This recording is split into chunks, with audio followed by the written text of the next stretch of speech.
On April 8th, 1994, Kurt Cobain, the lead singer and guitarist of the rock band Nirvana, was found dead at his home in Seattle, Washington.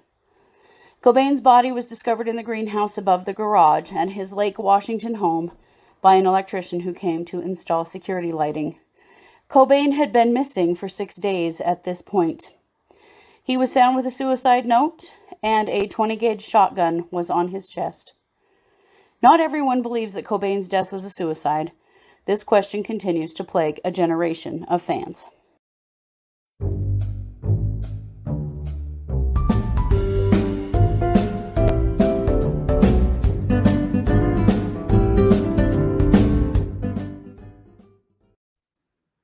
Hey everybody, welcome to True Crime Paranormal with the Psychic Sisters. I'm Christy Brower, here with my sister, co-host, and partner in crime, Katie Weaver. Hey Katie. Hello. How's it going? It's going good. How did it feel? So we're doing a cold read today, but this is a famous person, and so I wouldn't even let Katie hear the intro that I did about this case or watch the video. She had her headphones turned down and she was turned away from the screen. How did that feel? Weird. A lot of things. I was, first of all, just worried about not coming back on the air on time. But I know, I thought, oh crap. I hope you like count. I liked it though, thinking that it's kind of if it's a famous case and there are details that I might think I know, it's nice to come into it completely cold. So that's why I wanted you to, because, most of our cold reads are not cases we're super familiar with anyway. And so, like, hearing the person's name and a few details at the beginning doesn't skew the read. This case, it totally would. So, Katie is completely flying blind, which I'm really excited about. I think it's going to be cool. How are you otherwise? I am good. I had one of those days that I was so full of energy this morning, got up early, took off like a rocket, and then by noon you're like, okay, so that's over. Yeah. Well, I did a whole day's worth of stuff in the morning, so now I get the afternoon off. I really did. So anyway, I'm fine. For some reason, Mars and I are binging Grey's Anatomy. I've never watched it before, and holy hell, what a messed up bunch. Right? Yeah. I watched some of it and then I got kind of tired of the drama. It's like, this is like a soap opera. Kind of where I'm at too. Which I've not ever been a big fan of, so. My God, can these people please quit sleeping with each other and each other's spouses? And really? I mean, right. What? Anyway. Be adults. Yeah. I don't know. I think I need to switch over to Halloween Town or something. How are you? Yeah. Halloween Town. I'm good. That's really funny because I started watching Law and Order Criminal Intent from the beginning today. Oh, that's funny. Which I, of course, have watched many times. After, actually, I watched a documentary about the case we're going to do today. But I'm really good. I'm really enjoying, I'm doing these little short deathbed confession videos on our social media. So they're showing up on TikTok, Clapper, and our Instagram.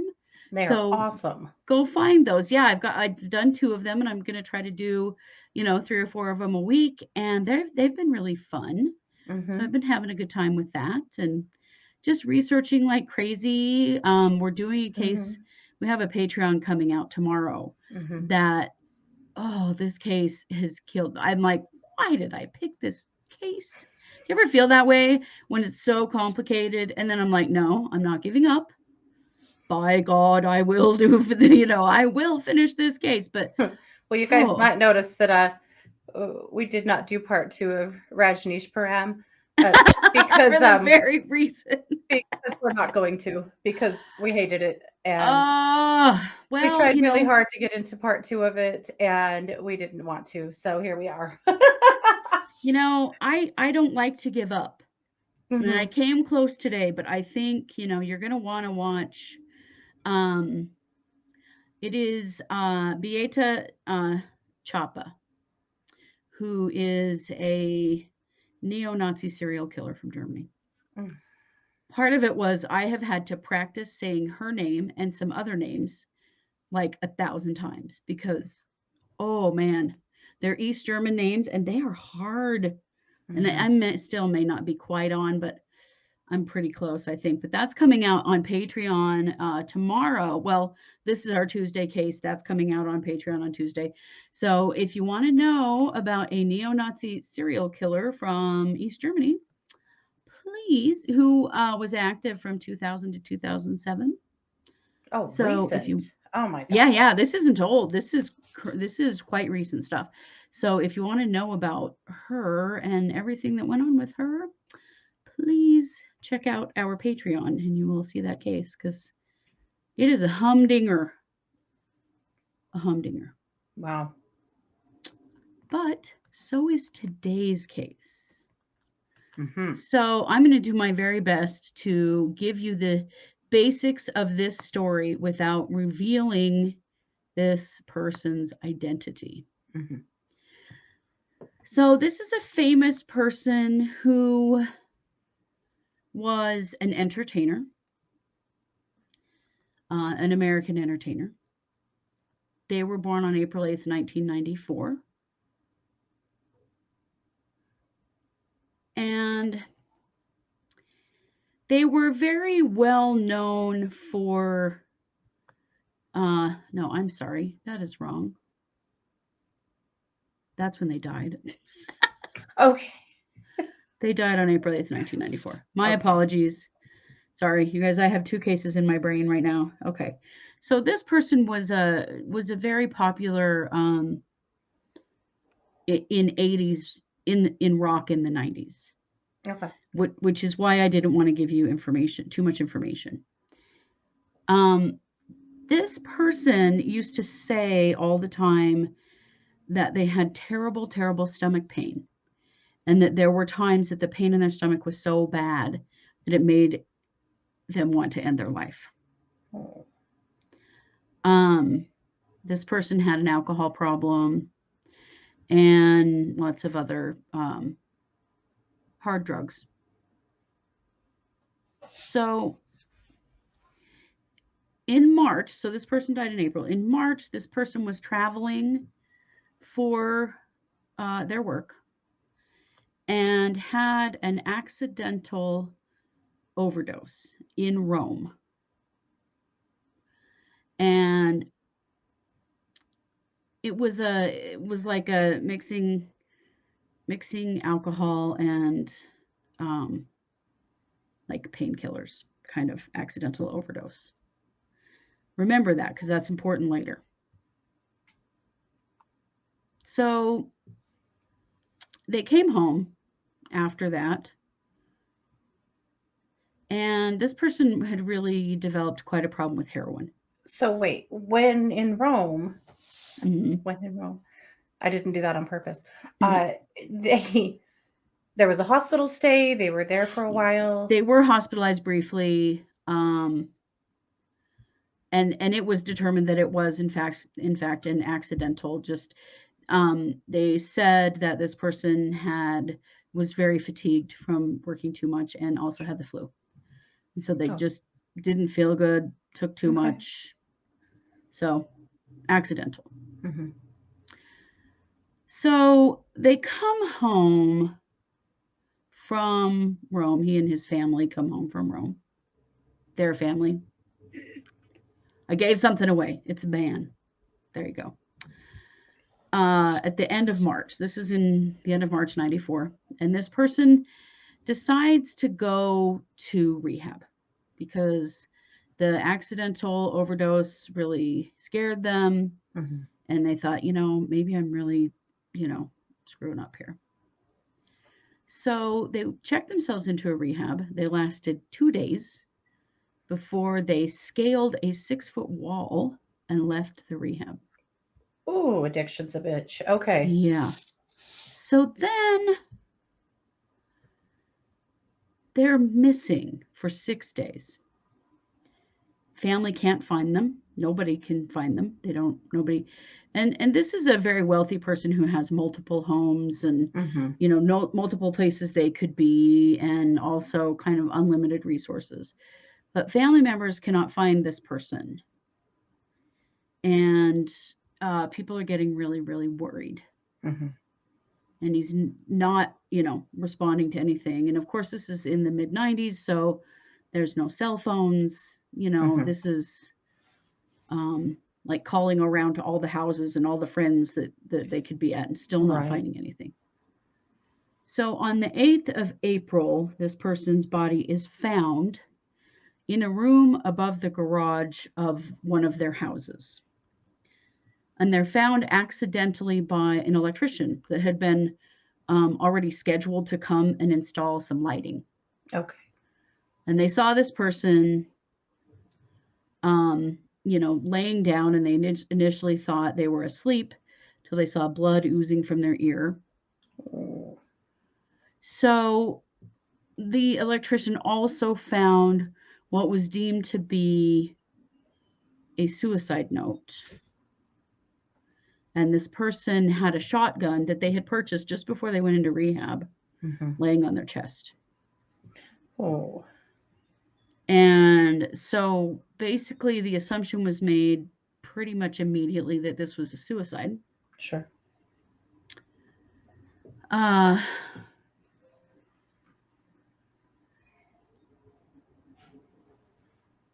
The gun had been purchased because there'd been one of this person's homes had been burglarized. And so they had bought it was a 22, it was a 20 gauge shotgun.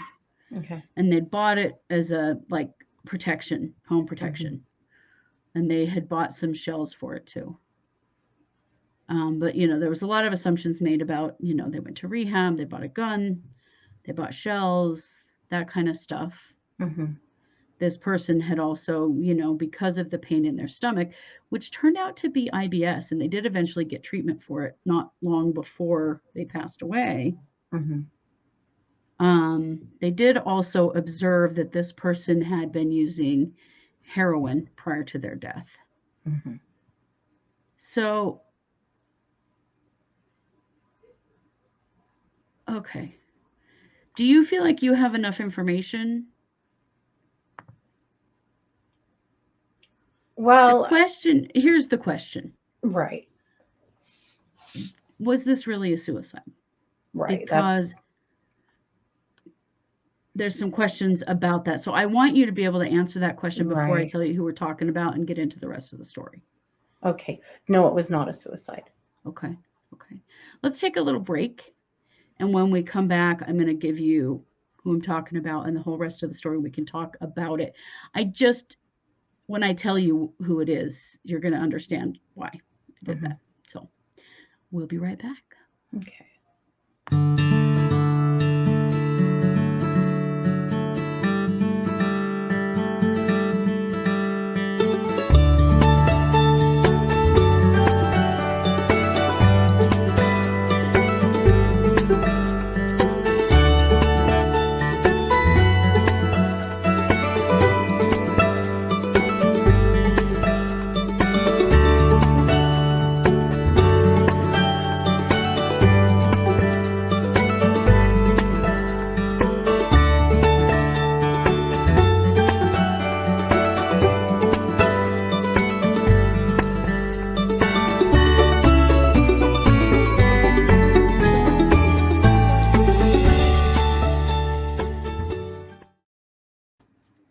And we're back with our mystery read in which I asked Katie, this is a very famous death, and I gave no information about who I'm talking about, just the very, very bare bones details of what happened. And I asked Katie whether or not this was a suicide, because it appeared very much like one. The police immediately, it was deemed one very quickly. And you said... No, I don't believe it was a suicide. Okay. So now we can talk about the rest of the case, and you can give us some more details. Who I am talking about is Kurt Cobain. Yeah, I know. Okay. I was figuring you probably had figured this out. And I'm surprised because I never read this case before, but all I ever knew about Kurt Cobain's death is that it was a suicide. Right. Because that's what the press said. And so I just always believed that. I'm going to blow your motherfucking mind on this, okay? Okay, we I'm ready. were 90s kids. I graduated from high school in 94, okay? Yeah. So we were teenagers when this happened. And so there wasn't a lot, all we knew was what was reported in the news media, right? Well, and the way it was spun by his people too. Well, particularly by Courtney Love. Yes. Very much by her. A lot of things were really blown up after the fact, it turns out. The accidental overdose that happened in Rome immediately became a suicide attempt when she talked about it after he died. And she said things like he had 50 or 60 pills in his stomach. Not true, was never true. Many things not true. So let me tell you what I learned, because I learned some stuff I did not know. When he went missing, Courtney Love hired a private eye. His name is Tom Grant. And she hired him to find Kurt, because she says she's all freaked out, and he's missing, and she's so worried about him, and he struggles with her a lot because she is high, out of her mind most of the time that they're talking, and so her story changes over and over again. Lots of stuff change. So it turns out there's more than one suicide note. Huh. The notes really were spun. The original note was really spun to be a suicide note. What has come out since is that the first note that was written to her while they were in Rome was basically a letter telling her that he was going to file for divorce, that he was no longer happy in their marriage, and that he did not want to be married to her anymore. But it's kind of vague. It says things like, this just isn't fun for me anymore, and I want to be done. And so there were several things in both notes that were taken to, immediately just taken to mean suicide. Let's see. I was going to find some of the others I wanted to tell you about. Sorry. I have so much stuff on this.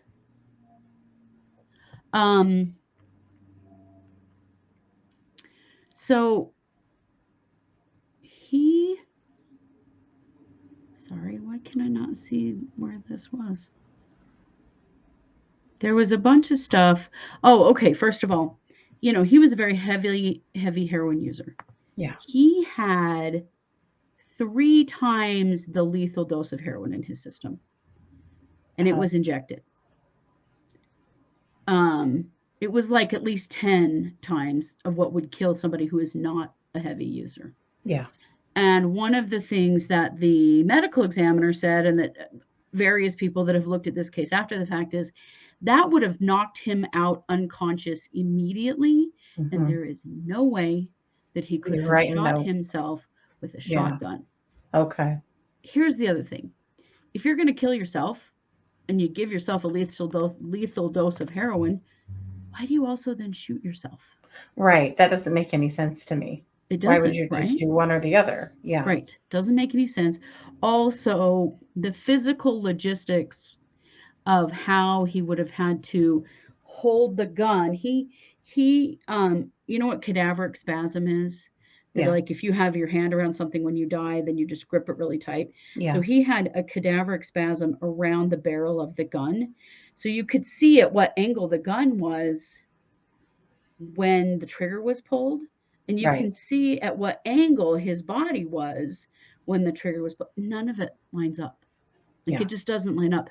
But nobody really looked at this. It was just kind of, he's a rock star. He's a heroin addict. He used to always talk about killing himself. Easy peasy, right? Right.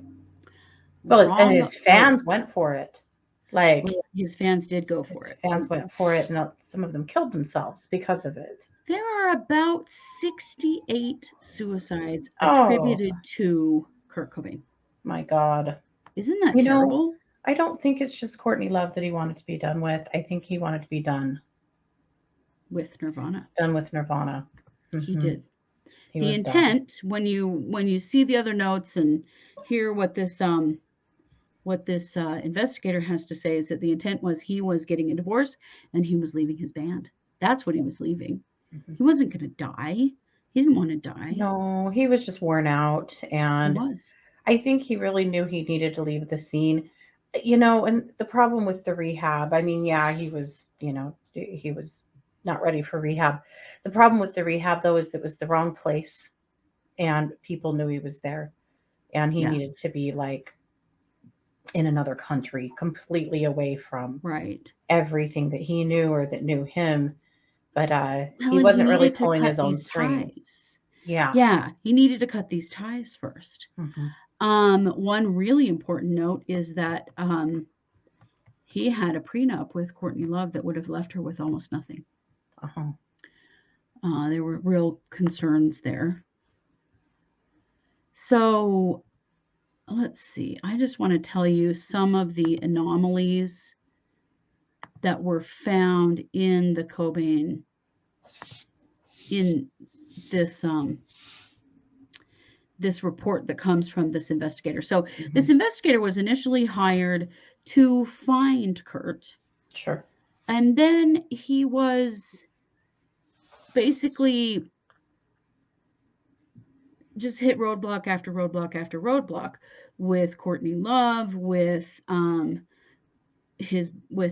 Kurt's best friend Dylan, with Callie, who was their live-in nanny that lived in the house in where he died. They were all just kind of working this private investigator, and it pissed him off. Once Kurt's body was found, and was found at a house that the investigator had already been there with best friend Dylan to search that house. But he didn't know about the room above the garage because Dylan didn't take him there. Yeah. And a lot of people believe it's because Dylan already knew he was dead, knew he was up there. Because they'd been there to search the house, and then the next day is when his body was found by the electrician. So this investigator basically said, screw you guys. I'm going to investigate his death because something's going on here. He tried to talk to the police. Good for him. Yeah. He's tried repeatedly to talk to the Seattle police, and they just, they don't have anything to do with it. There are a lot of allegations of corruption and of just not taking this seriously, and basically just being like, oh, he's a rocker with a drug problem. Of course he killed himself. That's just basically the attitude. But here are some of the things that Tom Grant has found around this case.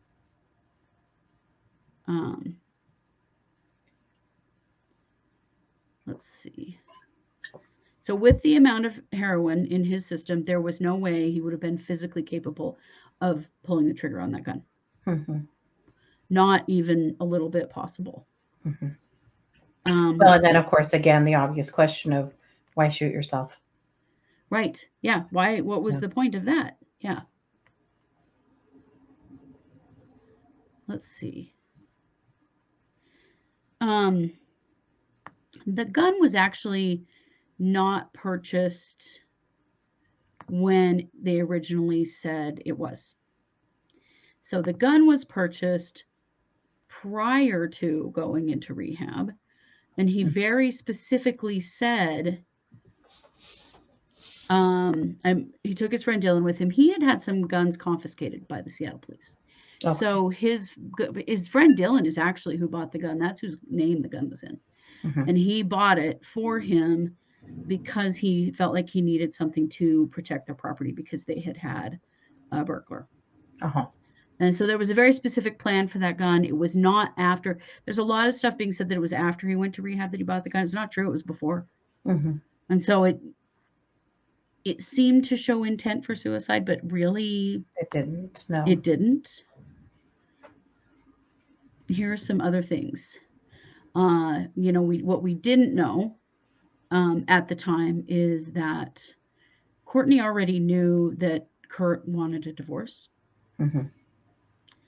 And she had actually asked one of her own attorneys prior to his death to get her the meanest, most vicious divorce lawyer she could find. Wow. So it was a known thing. She had told people. Mm-hmm. During the time that he was missing, somebody was using his credit card. Now, his wife said that he only carried one card. And so if he didn't have it on him, he didn't have any money. Mm-hmm. So in the time from April 2nd to April 8th, in that time frame when he was missing, someone else was using his credit card. And as soon as his body was found, no more purchases on the card. Huh. They don't know, because it was never investigated, who was using the card, but somebody was. Yeah. Let's see. So the shotgun, I already mentioned that. There was no actual suicide note. There was a note, and it mostly talks about his love of music, and it was actually written geared toward his fans, telling them why he was quitting the music business. Mm-hmm. At the bottom of the note, in slightly different handwriting, there is a message to his wife and daughter, basically saying, I'm sorry and goodbye, and that I'm going to kill myself. But it's not even written in the same handwriting. Like, it was added. The note about quitting music was written by him, and then someone added the other part. Yeah. Pretty clearly. There was another note that Courtney had that she didn't tell anybody about. And it was the note that said that he was leaving her. It did not say he was leaving the planet. It said he was leaving her. Mm-hmm. Of course, there's the heroin. You know, there's just no way that he could have pulled the trigger on the gun after.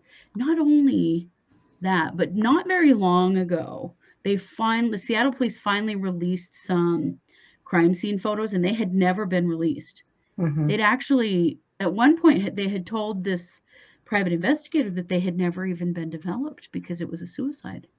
And they don't develop the crime scene photos on a suicide because it's not a crime scene, right?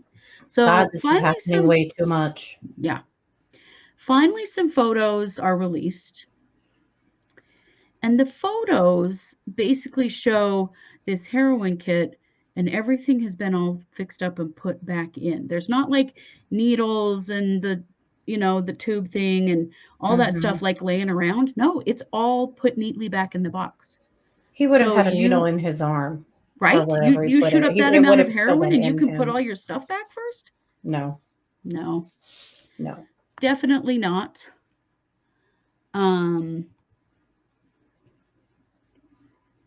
The doctor, when they looked at the medical examiner, when they looked at the levels of morphine in his blood, which is what heroin becomes, there's no way that he would have been just almost immediately incapacitated. He couldn't even have picked up the gun to pull the trigger. No. And then, of course, why would he have also shot himself? No. Yeah. Also, it was reported in the media that he had barricaded himself in the room. And from the crime scene photos, that's clearly not true. There was this stool sort of close to the doors, but you could have gone in or out. There was nothing stopping you. It was reported that there was a stool wedged against the door. It was actually just sitting in front of a couple of doors. It was also said that when it first happened that he had left his driver's license out so that he could be identified, and that people had reported that the damage to his face was so severe from the gunshot that the only way that they did identify him was through fingerprints, and that he left his driver's license out so that basically the police could identify who he was. Both of those things are not true. First of all, the damage was not really to his face. It was more to the back of his head, so he was identifiable. Secondly, his wallet was sitting next to his heroin kit. A police officer pulled his driver's license out and sat it on top of his wallet to take a picture of it. And And when people saw it that way, it was this assumption he'd left it out so they could identify him. That's not true. Not true. No. At all. Let's see. There's really no forensic evidence that actually proves it's a suicide. Did they? They probably didn't do GSR on him. I can't remember. I think they did, but the gun was in his hand. Like it was like he was holding it while someone else fired it. Is the way that it appears. Okay.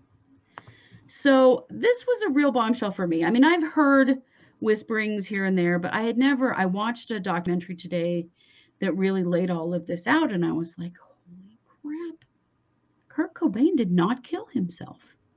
Yeah. So I wanted to get a clean read from you on it, because I was just, whoa. I mean, so obviously the PI thinks that perhaps his wife had something to do with it, and perhaps his best friend, and that there were a few people involved in it. Yeah. Yeah.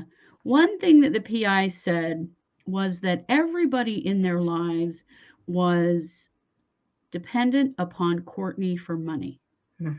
That everybody that, sort of the best friend, the nanny, all of their kind of groupies that followed them around and helped them, she was the one who would pay them. She was the one who made sure that they had what they needed. And so he felt that, they would go along with her because they needed the money. Dylan got his rent paid by her for many years after Cobain died. Wow. And his estate is worth somewhere around $1 billion in future royalties. Yeah. And so we're talking big money. So no one's ever really been officially accused or charged or anything. Yeah. But there continues to be pressure. One of the things that's super interesting is that they released recently, Kurt Cobain's FBI file was released. So one really interesting thing is that recently the FBI released Kurt Cobain's FBI file. And that file is full of letters from people begging the FBI to investigate his death as a homicide. Wow. Now, their response always is, well, we don't really investigate homicides, unless we're like asked to, and, this is more of a local police department kind of thing. And, the local police department has kind of been like, we didn't do anything wrong. Screw you guys, Although Seattle, and I think this was a couple of years ago, got a new police chief to really clean up corruption and basically just lazy practices and stuff. So I don't know if we'll ever see a real homicide investigation of his murder. I'm afraid at this point that there's so much evidence lost. I don't know what they could ever really prove, other than, they can't actually prove it was a suicide. Right. So, I mean, they could at least dial that back for the sake of his daughter, you know? They could. And at least say, unknown, something, Right. So that people, because, I mean, a whole generation of Nirvana fans, our age and younger, this was a shocking thing. I think this was the first public figure that I knew of growing up who had killed themselves. It was very shocking. I remember we had to have a big talk at my high school about it, and people were really worried about this. Was when Smells Like Teen Spirit was a big song, and right. Yeah. Well, and there were a bunch of copycats, and so worried for good reason. Yeah. They think around 68 that have been actually attributed. So it would be really good to know the truth of this. Yeah. But there's certainly enough information out there to go, we should probably look at this again. Yeah. But thank you for your read on it. I really wanted a very cold read from you, because I felt like I was so skewed by what I watched in this documentary that I was like, He was murdered. But I wanted Me too. And it's the whole time you're talking, I'm going, this is Kurt Cobain. This has to be Kurt Cobain. But anyway, yeah, well, me too. And I'm glad you did it that way because, sure. I mean, his death happened when I was a teenager. I wouldn't have read it. So I haven't read it. Just Right. goes to show what, the powerful influence of the media and what you hear and how it imprints and forms your opinions. Yeah. Exactly. And that, and especially back in the 90s, we weren't like looking it up on the internet, this was like No. television news is what we were witnessing. Well, and obviously people who wanted it to be called a suicide were putting the right information out there to support that narrative. And that's all. That's what it was. Yeah. That's all it was. I also found it really interesting that he had IBS. And that's where all the stomach pain came from. And when he talked about, wishing that he could just not live anymore, he was in a huge amount of pain from a really serious autoimmune disease that when it was finally diagnosed, and it was only diagnosed a year or two before he died, but once he was being treated, then he wasn't in pain anymore. And it was like saying that he was actively suicidal at the time that he died really wasn't true. Right. He had been before, or had at least said those things, but it really was mostly around that stomach pain. Yeah. So, interesting. Really sad. Yeah. It is. It's really sad. It's also very interesting to go back and look at things like this that happened when I was a kid. So to me, now looking back at things like this as an adult, I see it so much differently. Yeah. And of course we have so much more access to information. But if you read all of the mainstream, like Wikipedia and like all of the mainstream articles and stuff about his death, they all just parrot the same information. Right. And when you go back and you look at this PI's information, they're wrong about a bunch of things that he has proven are not true. But that stuff is just, it's just being regurgitated, even from that long ago. When you look at it, like every story is just kind of the same stuff over and over again. That is the plight of a true crime podcaster, Isn't it? Because it's our policy that any case that we do, we have at least 3 sources, to make sure that we're not just parroting back. And sometimes that it's really hard to get that aren't just a cookie cutter of each other. Yeah, it's crazy how often one article obviously was just written based on the parent article, and everything just, like little soldiers just falls into line. Yeah. Yeah. And that's very much how the information about Kurt Cobain is, unless you watch this documentary and, go look up this. So the website for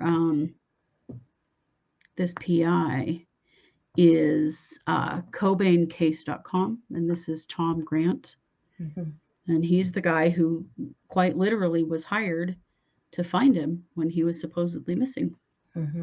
So there's some really good information there. It's very much worth watching the documentary and looking at the website. And those will be in the notes for the show. So whether you're watching this on YouTube or listening to it on a podcast, the information will be there in the show description so that you can go check it out for yourself. Yeah.